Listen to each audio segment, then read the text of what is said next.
नमस्कार साथियों, स्वागत है आप सभी का हमारे YouTube चैनल श्री हंसवान इंस्टीट्यूट पर। आज का तारीख है 19 अप्रैल 2023 और इस दिन के करेंट अफेयर्स के जितने भी अति महत्वपूर्ण प्रश्न बने हैं उसे हम लोग इस वीडियो में डिस्कस करेंगे। और आज 18 अप्रैल और 19 अप्रैल दोनों का वीडियो हम लोग इस क्वेश्चंस को डील करेंगे इस वीडियो में, क्योंकि कल थोड़ा हॉस्पिटल की वजह से हॉस्पिटल में रहना पड़ गया था, इसकी वजह से आप लोग के लिए हम वीडियो नहीं बना पाए थे।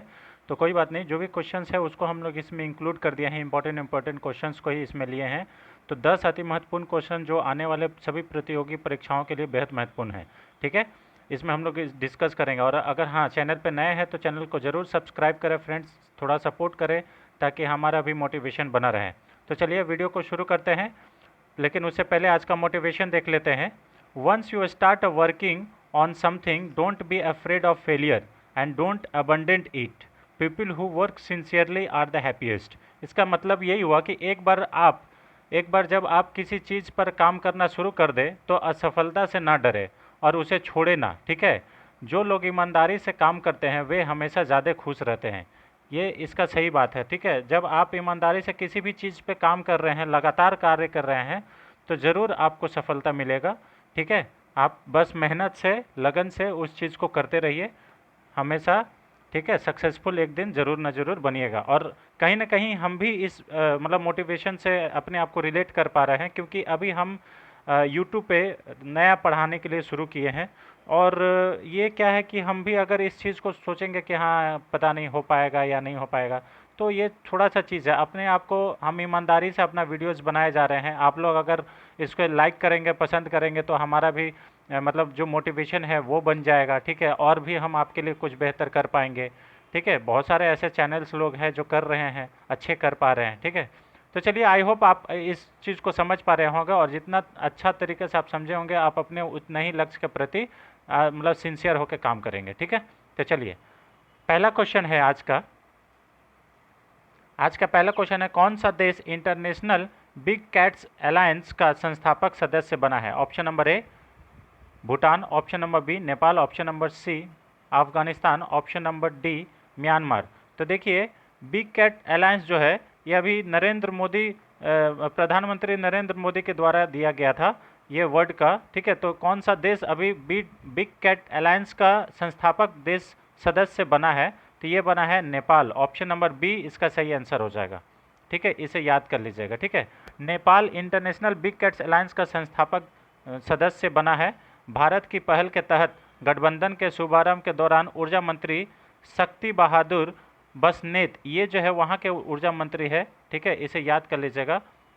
ठीक है, नेपाल के ऊर्जा मंत्री। और भारत के वन और जलवायु परिवर्तन मंत्री भूपेंद्र यादव को नेपाल के संस्थापक सदस्य के रूप में शामिल होने का उल्लेख करते हुए यह पत्र सौंपा है। इसे याद कर लीजिएगा। ठीक है, तो ये जो पहल है बिग कैट अलायंस, ये भारत के द्वारा पहल को शुरू किया गया है और नेपाल इसका संस्थापक सदस्य के रूप में मतलब बना है। ठीक है, देखिए, भारतीय प्रधानमंत्री ने बाघ, शेर, तेंदुआ, हिम तेंदुआ, चीता, जगुआर और प्यूमा जैसी बड़ी बिल्लियों को संरक्षण के उद्देश्य से गठबंधन की शुरुआत की है। तो ये जो बिग कैट अलायंस है, इसमें बाघ, शेर, हिम तेंदुआ, ठीक है, तेंदुआ, चीता, जगुआर और प्यूमा जैसी बड़ी जो बिल्लियां हैं उसको संरक्षण के लिए यह बनाया गया अलायंस। ठीक है, भारत ने गठबंधन के लिए $100 मिलियन की गारंटीकृत निधि के साथ 5 वर्षों में समर्थन का आश्वासन भी दिया है। तो $100 मिलियन इसमें इन्वेस्ट किया गया भारत की तरफ से। स्थानीय समुदाय सुरक्षा एजेंसियों और संरक्षण भागीदारी के साथ साझेदारी में काम करने वाली सरकार के परिणाम स्वरूप नेपाल में बाघों की आबादी जो है 2010 में 121 से 2022 में 335 तक पहुंच गई है। तो इसे भी याद कर लीजिएगा, बहुत ज़्यादा इंपॉर्टेंट है। और भारत में टाइगर की संख्या कितना है? तो 3167, इसे याद कर लीजिएगा, जो कि अभी लेटेस्ट डेटा है। चलिए, क्वेश्चन नंबर 2 पे आते हैं। भारत का कौन सा टायर निर्माता विश्व का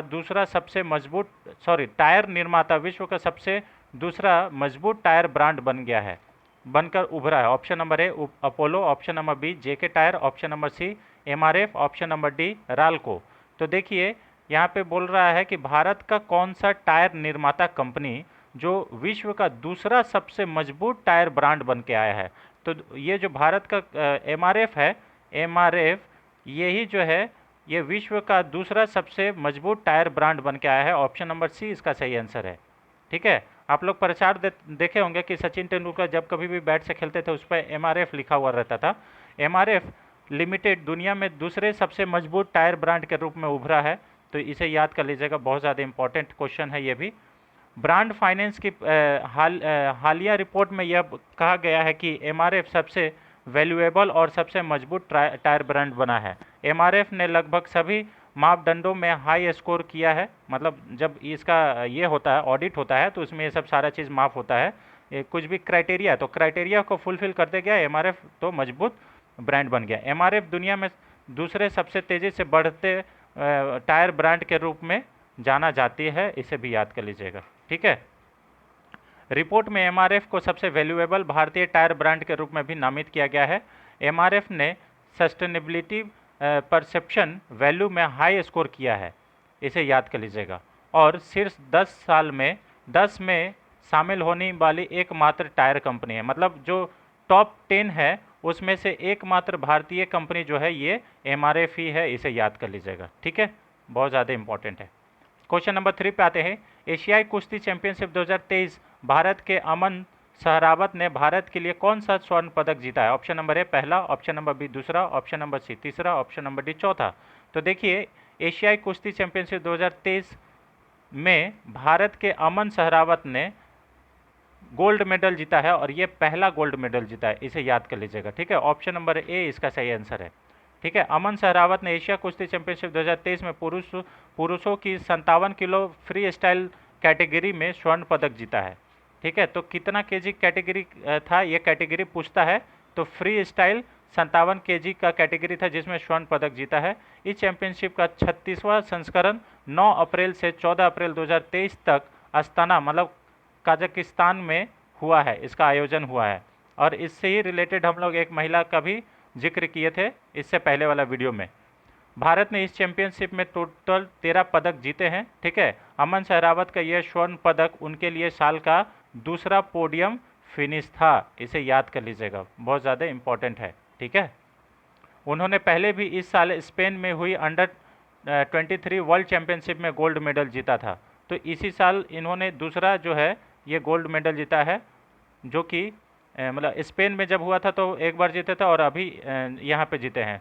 भारत ने इस चैंपियनशिप में दो फ्री स्टाइल पदक, 4 ग्रीको रोमन पदक और 7 महिला कुश्ती पदक जीते हैं। और यही क्वेश्चन हम लोग पहले इस वीडियो में पूछे भी थे कि जो एशियाई कुश्ती चैंपियनशिप में महिलाओं ने कुल कितना टोटल पदक जीता है, तो 7 जीता है, इसे याद कर लीजिएगा। ठीक है, चलिए, और टोटल पदक 13, इसे याद कर लीजिएगा महिलाओं को मिला के। क्वेश्चन नंबर 4 पे आते हैं फ्रेंड्स। किस ग्रह पर चंद्रमाओं पर जीवन की संभावना खोजने के लिए जूस मिशन लॉन्च किया है?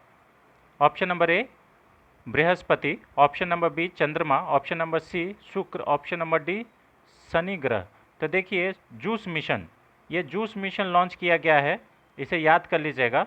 और ये किस ग्रह के लिए खोजा गया है? तो ये जुपिटर यानी कि बृहस्पति के लिए खोजा गया है कि उस पर जीवन की संभावनाओं को तलाशने के लिए इसे जूस मिशन को लॉन्च किया गया है, इसे याद कर लीजिएगा। ये यूरोपीय अंतरिक्ष एजेंसी के द्वारा लॉन्च किया गया है। ठीक है, इसे याद कर लीजिएगा। एक यूरोपीय अंतरिक्ष यान 14 अप्रैल 2023 को बृहस्पति ग्रह और उसके 3 चंद्रमाओं का खोज अभियान के लिए रवाना हुआ। ठीक है, कब? 14 अप्रैल 2023 को ये लॉन्च हुआ था। ठीक है, इस अभियान के जरिए जीवन की मौजूदगी का पता लगाना भी हो सकता है। ठीक है, यह अभियान फ्रेंच गुआना से शुक्रवार की सुबह एरियन एरियन 5 रॉकेट से ये लॉन्च करके सफलतापूर्वक भेजा गया है। रोबोटिक एक्सप्लोरर, यहाँ पे देखिए रोबोट भेजा गया है और वही एक्सप्लोर करेगा, जिसका नाम है जूस, को बृहस्पति तक पहुँचाने में 8 साल लगेंगे।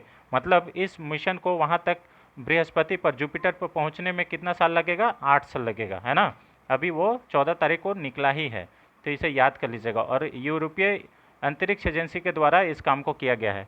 जूस सौरमंडल के सबसे बड़े ग्रह के साथ साथ यूरोपा, कैस्टिलो और गैनीमेड भी देखिएगा, इसे भी याद कर लीजिएगा। जो रोबोट गया है वो पे सौरमंडल के साथ साथ बड़े जो बृहस्पति के ग्रह हैं और यूरोपा है और कैलिस्टो है और गैनीमेड, उसको भी देखेगा। ठीक है, यूरोपीय अंतरिक्ष एजेंसी के परियोजना वैज्ञानिक ओलिवर पितासे ने बताया कि जूस से जीवन का पता लगाने का कोई भी योजना नहीं है। ठीक है, नासा का स्पेस क्राफ्ट बृहस्पति पर 1 साल पहले ही पहुंच जाएगा, जबकि जूस बृहस्पति तक पहुंचने में 8 साल लगेंगे। नासा का जो स्पेस क्राफ्ट है वो बृहस्पति में 1 साल पहले पहुंच जाएगा, और ये जो है अंतरिक्ष एजेंसी का, यूरोपियन अंतरिक्ष एजेंसी का, इसको पहुंचने में जूस मिशन को 8 साल लगेंगे, है ना। लगभग ये कब पहुंचेगा? 2031 में पहुंचेगा। चलिए क्वेश्चन नंबर 5 देखते हैं। अंतर्राष्ट्रीय उड़ान सुरक्षा मानकों में भारत कौन से स्थान पर रहा है? ऑप्शन नंबर ए पहले, ऑप्शन नंबर बी दूसरे, ऑप्शन नंबर सी तीसरे, या ऑप्शन नंबर डी इनमें से कोई नहीं। तो देखिए ये सिविल एविएशन का बात हो रहा है, तो भारत जो है सभी मानकों के द्वारा, मतलब जो भी क्राइटेरिया होता है उसको फुलफिल करते हुए अंतर्राष्ट्रीय उड़ान सुरक्षा मानकों में भारत जो है ये पहले स्थान पर है। ऑप्शन नंबर ए इसका सही आंसर है। ठीक है, ऑप्शन नंबर ए इसका सही आंसर है। देख लीजिए, भारत के अंतर्राष्ट्रीय विमानन सुरक्षा मूल्यांकन रेटिंग को श्रेणी 1 के रूप में पुनः पुष्टि की गई है, मतलब एक श्रेणी में इसको रखा गया है, इसे याद कर लीजिएगा। यह दर्शाता है कि देश विमानन सुरक्षा के निरीक्षण के लिए वैश्विक मानकों को पूरा करता है। ठीक है, इससे यही मालूम चलता है कि ये सारा स्टैंडर्ड फॉलो करता है जो एक उड़ान भरने के लिए जो स्टैंडर्ड बनाया गया है। संयुक्त राज्य अमेरिका के फेडरल एविएशन एडमिनिस्ट्रेशन ने भारत के विमान संचालन, उड़ान योग्यता और कार्मिक लाइसेंसिंग के क्षेत्र में नागरिक उड्डयन महानिदेशालय, मतलब DGCA को ऑडिट किया था। और ये अमेरिका के एक मतलब FAA जो कंपनी है उसके द्वारा ऑडिट किया गया था, DGCA का, director general of civil aviation, इसे याद कर लीजिएगा। ये भारत का, तो इसमें ये पता चला है कि सारा जो मापदंड है वो भारत फॉलो करता है। ठीक है, जिसके बाद भारत को श्रेणी ए का दर्जा दिया गया है। DGCA की प्रतिबद्धता को FAA के द्वारा मान्यता दी गई, जो कि भारत को श्रेणी ए की दर्जा मिलता है। ठीक है, FFA अंतर्राष्ट्रीय नागरिक उड्डयन संगठन ICAO द्वारा स्थापित सुरक्षा मानकों के साथ देश के अनुपालन का मूल्यांकन करता है। ये यही देखता है कि कौन सा देश में कितना जो उड़ान है वो सेफ है, वो कितना स्टैंडर्ड को फॉलो करता है। ठीक है, सेफ जर्नी प्रोवाइड करने के लिए भारत की विमानन प्रणाली के प्रभावी सुरक्षा निरीक्षण को सुनिश्चित करने के लिए DGCA की प्रतिबद्धता को FFA के द्वारा मान्यता दी गई है, इसे याद कर लीजिएगा। ठीक है, चलिए क्वेश्चन नंबर 6 पे आते हैं। कौन IPL में सबसे तेज 100 विकेट लेने वाला खिलाड़ी बन गया है? Option number A Kagiso Rabada, option number B Ravindra Jadeja, option number C Mohammed Shami, option number D Umesh Yadav. तो देखिए 100 विकेट, सबसे तेज 100 विकेट IPL में लेने वाला पहला खिलाड़ी बन गया है काशिगो रबाडा। और आपको मालूम होगा सबसे उम्र दराज विकेट लेने वाले पहले खिलाड़ी कौन बने हैं? तो अमित मिश्रा, इसे याद कर लीजिएगा, है ना। चलिए उसके बाद सबसे तेज 6000 रन पूरा करने वाले IPL में कौन बना है? तो डेविड वार्नर, इसे भी याद कर लीजिएगा। तो ऑप्शन नंबर ए इसका सही आंसर है। ठीक है, यह पंजाब किंग्स और गुजरात टाइटंस के मैच में ये उपलब्धि हासिल किया गया है। अभी पंजाब किंग्स 11 और गुजरात का मैच हो रहा था, उसमें ये 100 विकेट लिए हैं। रबाडा ने अपने 64वें IPL मैच में ये उपलब्धि हासिल किया है। लसित मलिंगा से पीछे छोड़कर रबाडा ने ये सबसे तेज गेंदबाज बनने का उपलब्ध हासिल किया है। इसके पहले लसित मलिंगा ही थे। ठीक है, रबाडा को दिल्ली कैपिटल्स में खेलते हुए पर्पल कैप भी मिला था, इसे याद कर लीजिएगा। ठीक है, उन्होंने उस मौसम में 17 मैचों में 30 विकेट लिए थे। IPL 2022 की नीलामी में उन्हें 9.25 करोड़ रुपए में खरीदा गया था। पिछले मौसम में रबाडा ने 13 मैचों में 23 विकेट लिए थे, इसे याद कर लीजिएगा। ठीक है, क्वेश्चन नंबर 7 पे आते हैं। किस शहर के बिहू के प्रदर्शन ने गिनीज वर्ल्ड रिकॉर्ड बनाया है? बिहू, अभी बताइए बिहू पर्व कहाँ पे मनाया जाता है? तो ये असम में मनाया जाता है। तो इसका जो गुवाहाटी है यहाँ पे ही बिहू का जो पर्व मनाया जा रहा था, तो वहाँ पे गिनीज वर्ल्ड रिकॉर्ड बनाया है, इसे याद कर लीजिए, Guinness book of world record. Option number B इसका सही आंसर है। और भारत के प्रधानमंत्री नरेंद्र मोदी भी वहाँ पे गए थे। ठीक है, असम के Guinness book of world record में एक नया रिकॉर्ड बनाया गया है। उन्होंने लगभग 11,000 नृत्यकारों और ढोल वादकों के साथ पारंपरिक बिहू नृत्य का प्रदर्शन किया है। 11,000 नृत्यकार थे और ढोलक वादक थे। प्रदर्शन में टाल, ढोल, गोगोना, पेपा, टोका और सुतली जैसे संगीत उपकरण भी शामिल थे। ठीक है, ये सब पूछा जा सकता है कि पेपा क्या है, टोका क्या है, सुतली क्या है। तो ये सब क्या है, संगीत उपकरण है। सर्वश्रेष्ठ प्रदर्शनकारों का चयन करने के लिए पूरे राज्य में प्रशिक्षण सत्र आयोजित किए गए थे कि मतलब बढ़िया इसमें कौन परफॉर्म कर सकता है, उसके लिए एक इवेंट कराया गया था। इस इवेंट का मुख्य उद्देश्य असम की समृद्ध संस्कृति विरासत को दुनिया के सामने पेश करना था, जो कि हो चुका है क्योंकि बुक ऑफ वर्ल्ड रिकॉर्ड बन गया, Guinness book of world record. तो ये सारे लोग दुनिया को दिखाना, हमारे वैसे भी हम लोग के देश में संस्कृति से पूरा भरा हुआ संस्कृति हम लोग है ना, हमेशा एक देश को, ये पूरा विश्व को एक मतलब क्या बोलते हैं, गेस्ट के जैसा मानते हैं। ठीक है, इसे याद कर लीजिएगा। कार्यक्रम सुरुजजाई स्टेडियम गुवाहाटी में आयोजित किया गया था। इस कार्यक्रम के आयोजन राज्य सरकार के एक नए विश्व रिकॉर्ड की स्थापना के तहत किया गया था, इसे याद कर लीजिएगा। ठीक है, और अभी असम में ही राष्ट्रपति द्रौपदी मुर्मू ने भी सुखोई 30M से वो उड़ान भरी थी, इसे याद कर लीजिएगा। ठीक है, क्वेश्चन नंबर 8 पे आते हैं। अमेरिका वित्त वर्ष 2022-23 में किस देश का सबसे बड़ा व्यापारिक भागीदार बना है? ये बहुत ज़्यादा इंपॉर्टेंट है फ्रेंड्स, है ना। देखिए, अमेरिका जो है 2022-23 के लिए देश का सबसे बड़ा व्यापारिक भारी मतलब बिजनेस पार्टनर जो है वो भारत बना है अमेरिका का, इसे याद कर लीजिएगा। और भारत को अमेरिका से बिजनेस करने में फ़ायदा होता है। ठीक है, सरप्लस होता है। चीन से बिजनेस करने में भारत को नुकसान होता है, डेफिसिट होता है, लेकिन अमेरिका से फ़ायदा होता है, इसे याद कर लीजिएगा। तो ये भारत के लिए अच्छी खबर है। ठीक है, ऑप्शन नंबर ए इसका सही आंसर है। अमेरिका भारत का सबसे बड़ा व्यापारिक साझेदार बना है, इसे याद कर लीजिएगा। ठीक है, दोनों देशों के बीच 128.55 अरब डॉलर का व्यापार हुआ है। ठीक है, द्विपक्षीय व्यापार में 2022-23 में 7.65% की वृद्धि हुई है, लगभग 7.5% मतलब 7.8% का वृद्धि भी हुआ है। भारत और अमेरिका के बीच निर्यात निर्यात 2.81% में वृद्धि हुआ है। ठीक है, मतलब एक्सपोर्ट में, है ना। भारत में अमेरिका से आयात, ठीक है, 16% की वृद्धि हुई है। ठीक है, अमेरिका में आयात मतलब भारत में अमेरिका से आयात हम लोग मंगवाते हैं, इंपोर्ट जो करते हैं वो, उसमें भी भारत 16% इंक्रीज़ किया है। भारत और चीन में व्यापार 1.5% की गिरावट के साथ साथ 113.83 अरब डॉलर रहा है, इसे याद कर लीजिएगा। ठीक है, तो चीन से थोड़ा सा हम लोग 1.5% मतलब कम किए हैं बिजनेस, इसे याद कर लीजिएगा। ठीक है, क्योंकि हमारा चीन से ना जो भी बिजनेस है वो डेफिसिट में रहता है, हम लोग घाटा में रहते हैं, और चाइना हमसे ज़्यादा माल कमा के, पैसा कमा के जाता है। ठीक है, क्वेश्चन नंबर 9 पे आते हैं। किसने फेमिना मिस इंडिया 2023 का खिताब जीता है? Option number A Shreya Poonja, option number B Thounaojam Strela Luwang, option number C Nandini Gupta, या ऑप्शन नंबर डी इनमें से कोई नहीं। तो देखिए, अभी फेमिना मिस इंडिया 2023 का जो अवार्ड है ये नंदिनी गुप्ता के द्वारा जीता गया है। ऑप्शन नंबर सी इसका सही आंसर है। श्रेया पूंजा जो है ये रनर अप रही हैं, फर्स्ट रनर अप, और सेकंड रनर अप थैना ओजम स्ट्रेलो लुबांग है। ठीक है, इसे याद कर लीजिएगा। और नंदिनी गुप्ता जो है ये राजस्थान की रहने वाली है, इसे भी याद कर लीजिएगा। ठीक है, उन्होंने फेमिना मिस इंडिया वर्ल्ड 2023 का खिताब जीता है। ठीक है, ये खूबसूरती प्रतियोगिता 59वां संस्करण था। ठीक है, कितना नंबर का संस्करण था? 59वां। पहली रनर अप दिल्ली के श्रेया पूंजा और दूसरी रनर अप मणिपुर के थैना ओजम स्ट्रेला लुबांग थी, इसे याद कर लीजिएगा। कार्तिक आर्यन, अनन्या पांडे जैसे चमकदार कलाकारों ने भी इस कार्यक्रम में शानदार प्रस्तुति की।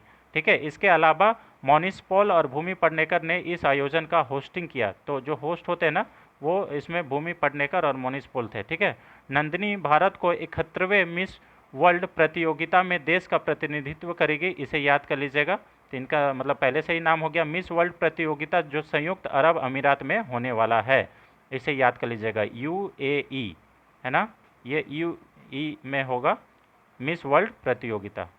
ठीक है, आज का last question friend, question number 10। किस बैंक ने फिर से अमृत कलश रिटेल टर्म डिपॉजिट स्कीम शुरू की है? और ये बहुत ही इंपॉर्टेंट टर्म डिपॉजिट है, इसके बारे में हम लोग याद मतलब बताएंगे आपको।